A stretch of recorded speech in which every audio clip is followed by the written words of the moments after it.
So the series came about over a few years that I've been planning to come and shoot in the Netherlands. It's a place that I've always wanted to shoot. An area famous for its light, for its architecture. It's something I've been really wanting to do for a really long period of time. So I was really lucky enough to come over about a year ago.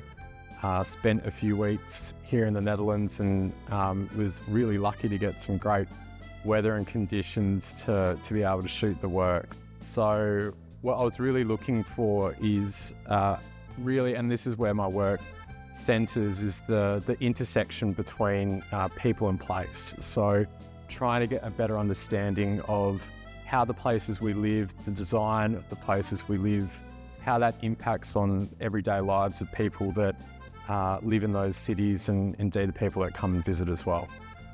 One of the things that's been really consistent through my work over the different series, whether it's the City Shrinker series that I started a long time ago, the Tilt Shift series, through to some of my later work, I think that the consistent theme that runs through all of that is really trying to get an understanding of a space, but also to be able to present that in a way that even people that live there and might walk around and live in these areas day to day can look at it a little bit differently to what they do ordinarily. So it's amazing, you know, there could be a place that you walk past every morning and get a coffee.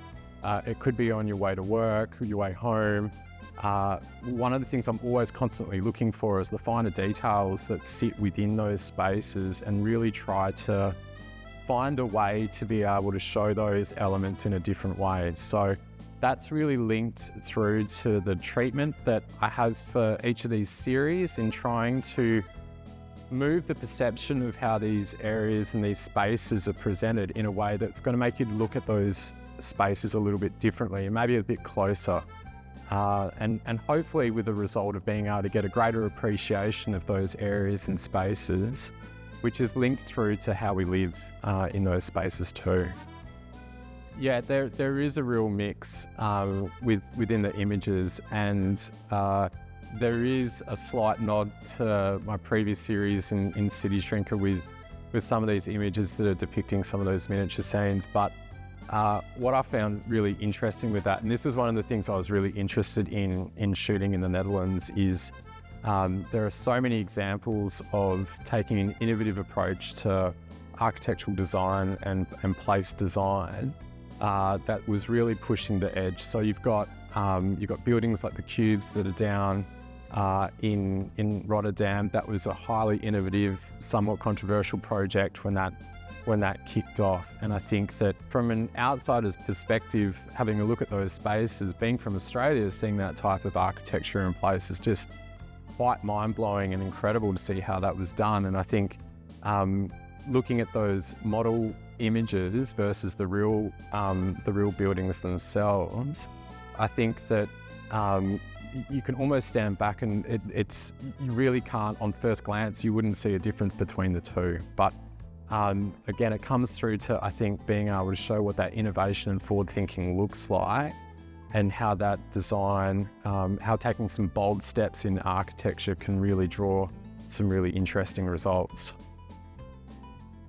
So I think with a lot of these spaces and postmodern architecture in general, what I've found over time to be relatively consistent is that these spaces, these architectural builds, tend to be somewhat controversial when they're first released and developed. You often see a lot of pushback. People don't understand what's going on. It feels uncomfortable. It doesn't fit in with the spaces that were there before. But I think over time that, you know, with such bold choices around this, there's an identity that gets attached to these spaces. And I think that over time, there's this sense of nostalgia that comes through with these as well. So you look back on some of these really bold choices that were made, you know, 20, 30, 40 years ago, even further back. And I think that you really do get this sense of nostalgia and love that sits around these types of decisions and spaces. So again, this is something that I think from